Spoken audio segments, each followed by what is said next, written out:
Muita gente hoje se interessa por viver e trabalhar com criação de conteúdo e com todas essas possibilidades profissionais que se abriram a partir do surgimento das redes sociais.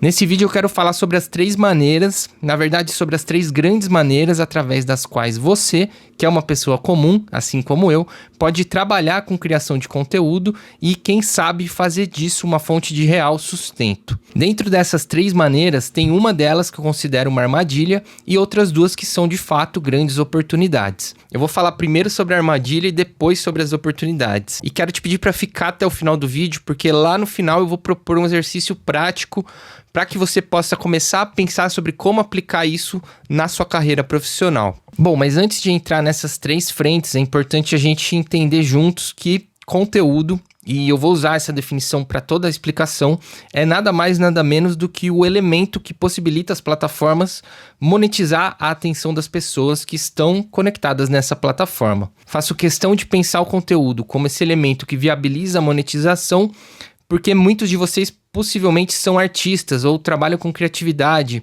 e eu sei como é difícil e dolorido distinguir conteúdo de um fazer artístico.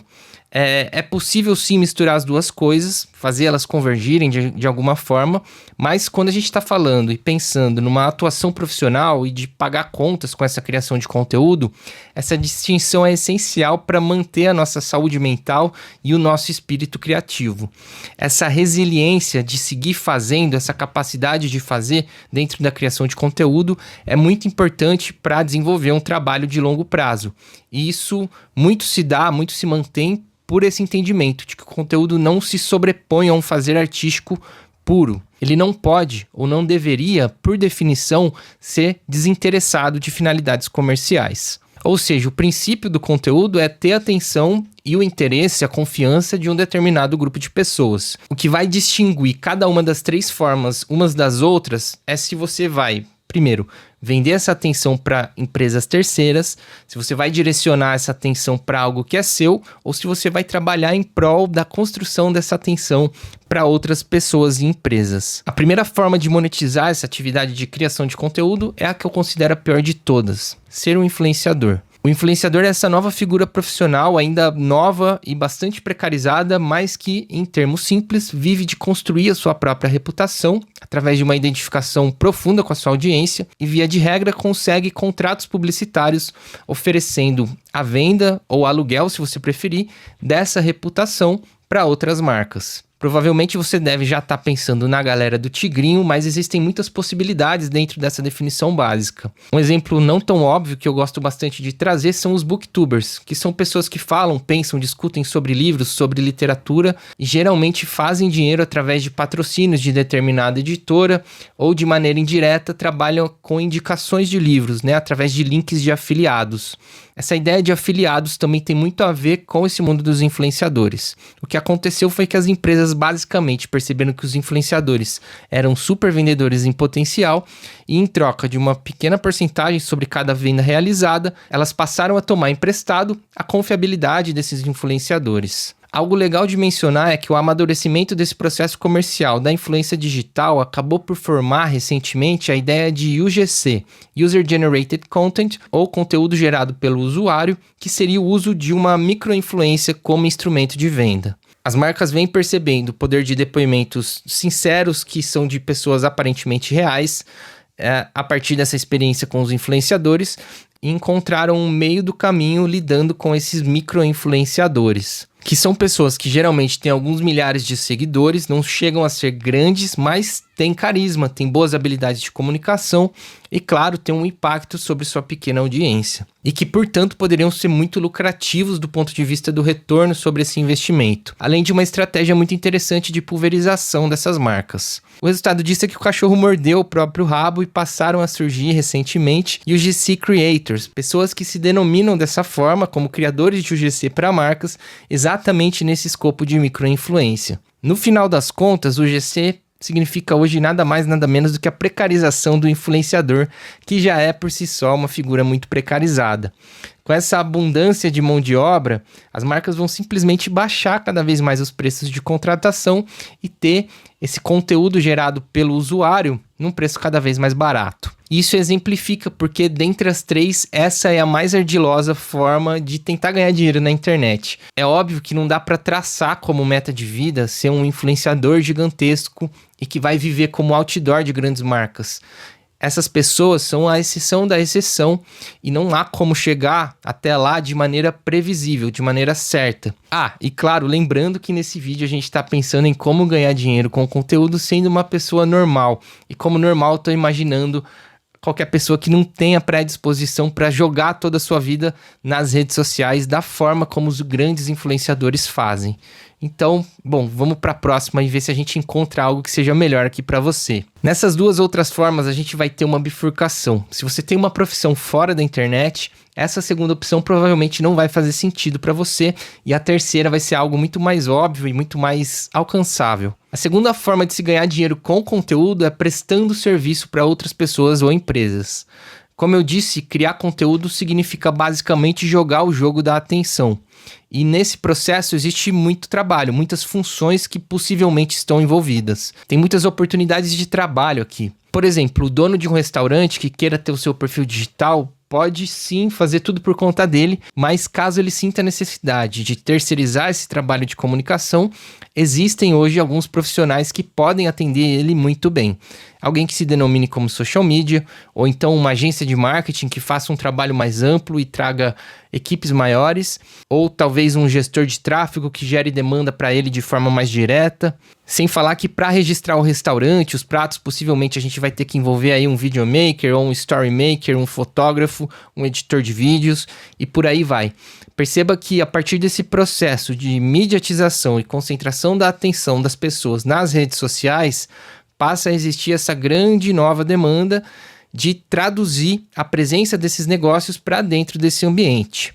É assim que eu hoje pago as minhas contas. Eu comecei como fotógrafo, como videomaker, mas a partir daquela virada bastante esquisita da pandemia, em que o mundo fez um movimento para o online, eu percebi a oportunidade de trabalhar de fato com redes sociais e estratégia digital de uma forma mais estruturada. Com isso eu acabei me tornando um estrategista digital, que é o nome bonito que eu utilizo para descrever o meu trabalho atualmente. Na prática, hoje eu atendo alguns clientes empresariais de forma recorrente, num formato de agência, que inclui uma série de serviços de comunicação digital. Coisa que eu entendo que só foi possibilitada de fato para um indivíduo como eu a partir dessa mudança de paradigma das redes sociais. Acho que você já percebeu que a ideia desse vídeo é te dar um panorama bem geral das possibilidades. Então, se você tiver curiosidade de entender mais sobre essas possibilidades da segunda e da terceira opção, principalmente da segunda, comenta aqui embaixo que a gente pode seguir conversando, expandir essa conversa. Aproveita e deixa o like aqui e assina o canal se você estiver gostando. Vamos agora para a última parte, que é aquela que eu acho que é a mais interessante do ponto de vista dos juros compostos, né? Do investimento a longo prazo. E eu tô falando aqui da ideia de trabalhar para você mesmo. Essa ideia começa aqui bastante parecida com a primeira opção, com a opção de ser um influenciador, mas elas rapidamente divergem. E essa ideia com certeza pode servir para quem trabalha com o digital de alguma forma, ou seja, alguém que está dentro já da segunda opção, prestando serviços para o ambiente digital, mas pode servir principalmente para você que já tem uma profissão fora da internet. Se você é uma nutricionista, um psicólogo, uma artesã ou tem um escritório de advocacia, em todos esses casos, se você vende produtos ou presta serviços de alguma forma, tratar a criação de conteúdo como veículo de criação de demanda e criação de autoridade é a forma mais poderosa e mais recompensadora de crescer profissionalmente nesses anos em que a gente vive. Como eu venho falando aqui já há alguns vídeos, a sociedade vem nesse caminho progressivo de mediatização, ou seja, cada vez mais as relações se dão através das mídias. Isso quer dizer que ter uma presença digital significa estar posicionado corretamente nesse novo mundo. E eu afirmo para você, de alguém aqui que vê de perto pessoas e empresas crescendo a partir desse trabalho de presença digital. Hoje, o nosso hábito de consumo está muito ligado à construção de um determinado julgamento através de informações que estão disponíveis na internet. Essa imagem mediatizada de um profissional ou de uma empresa é cada vez mais poderosa no aspecto comercial. E ainda dentro dessa terceira opção, a lógica inversa também é plenamente possível. que é quando você passa a desenhar e formular os seus produtos, os seus serviços, para que eles desde o início aproveitem a geração de demanda que está sendo criada ali na primeira ponta. Pense, por exemplo, nos personal trainers, que criam conteúdo diariamente e conseguem escalar seu faturamento a partir da criação de infoprodutos que ensinam a treinar, ou ensinam a combinar treino e dieta, ou fazem um acompanhamento à distância. De modo geral, o princípio dessa terceira opção é primeiro criar um megafone gigantesco que atrai as pessoas e em seguida monetizar essa atenção e essa confiança com produtos previamente pensados para receber essa demanda, que preferencialmente sejam escaláveis e que não dependam de vender a sua hora de serviço. Vou te propor aqui um exercício rápido, a depender da sua situação, para que você possa começar a refletir, pesquisar e dar seus primeiros passos nesse universo da criação de conteúdo. Como eu te disse, eu jamais recomendaria que alguém buscasse se tornar um grande influenciador. Isso seria como recomendar para alguém que procurasse viver de ganhar na loteria. Não faz nenhum sentido.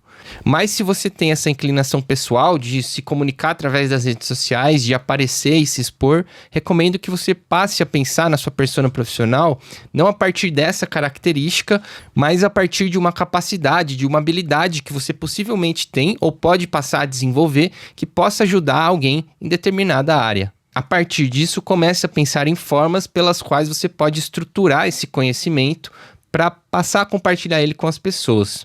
Esse é o passo 1 da monetização de uma presença digital. Ter um certo conhecimento e conseguir transmitir esse conhecimento para as pessoas e ajudá-las de alguma forma. Se você já tem uma profissão bem definida, eu sugiro que você faça o inverso. Pense no impacto que um maior alcance teria dentro do seu negócio e dentro da sua atuação profissional.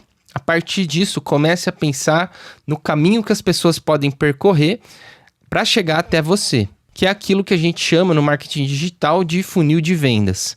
E passe a pensar também na possibilidade de formatar o seu próprio serviço, o seu próprio atendimento, para aproveitar esse fluxo tão grande de pessoas que você vai construir com muita calma e paciência da melhor maneira possível. É aquela ideia que eu mencionei agora há pouco de ter um produto escalável, algo que não depende sempre da sua hora de trabalho e pode ser ampliado indefinidamente. E por fim, se você se interessou por profissões que atendam pessoas e empresas que estão trabalhando sua presença digital, como eu disse que é o meu caso atualmente, faça um exercício simples de identificar suas capacidades. Você tem habilidades criativas? Tem uma cabeça mais analítica, voltada à análise de dados? Ou tem uma pegada mais generalista? Pense sobre o que você gosta de fazer sem associar isso inicialmente a uma profissão. E depois simplesmente vá procurar uma função que te contemple dentro desse mercado. Vou supor aqui que você é alguém totalmente novo e fresco nesse mercado, então vou lançar aqui alguns nomes de funções e profissões que você pode pesquisar e começar devagarinho a adentrar nesse universo de prestação de serviços no campo da comunicação e do marketing digital. Por fim, se te interessou esse universo da criação de conteúdo, quero dizer que eu tenho um curso rápido onde eu entro a fundo no meu método de trabalho. É o mesmo método que eu utilizo para atender meus clientes, como eu mencionei, e que você pode usar no seu próprio negócio ou para começar a entender e começar a desenvolver essa ideia de prestação de serviços para terceiros. É um curso que tem mais ou menos 2 horas de duração e está super baratinho para ser algo que realmente traga valor por um preço justo. O link vai estar aqui embaixo na descrição, caso você queira conhecer e adquirir. É bem possível que a sua cabeça esteja ligeiramente confusa e pensando sobre diversas situações em que essas 3 categorias se misturam. E na prática, de fato, elas vão se misturar o tempo todo. Mas me ajuda muito no dia a dia pensar nessa separação, porque claramente existem pesos diferentes em cada uma dessas frentes. A ideia hoje foi que a gente pudesse explorar os fundamentos da monetização da criação de conteúdo. Posso ter sido óbvio em alguns momentos, mas a obviedade precisa ser sempre repetida quando ela está na base de conceito de um determinado assunto. Por hoje é só reforço o pedido para que você siga o canal para não perder os próximos vídeos e valeu, tamo junto!